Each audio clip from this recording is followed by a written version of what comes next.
If you suspect that someone has blocked your number, there are several signs you can look for to confirm whether or not you have been blocked.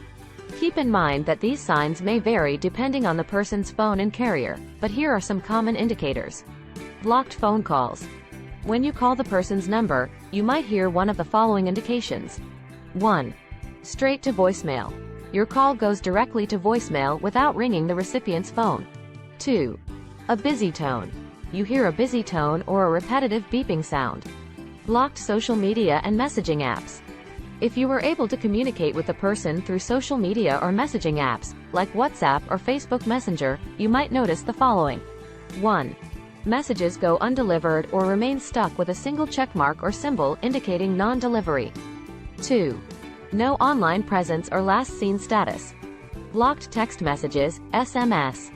When you send a text message, there are a few possible outcomes. 1. Message not delivered. The message doesn't show a delivered status, even after a long time. 2. No read receipt.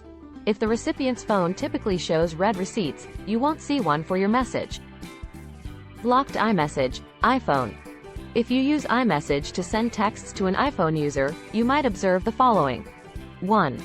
No delivery status. Messages don't show delivered below them. 2. No typing indicator. You won't see the 3 dots indicating that the person is typing a response. 3. No read receipt. You won't see the read notification when the recipient reads the message. Please note that these signs are not foolproof indicators of being blocked. If you still feel blocked after the checks, you may want to try using another phone number or online profile to contact the person. There could be other reasons for communication issues, such as network problems or the person being busy.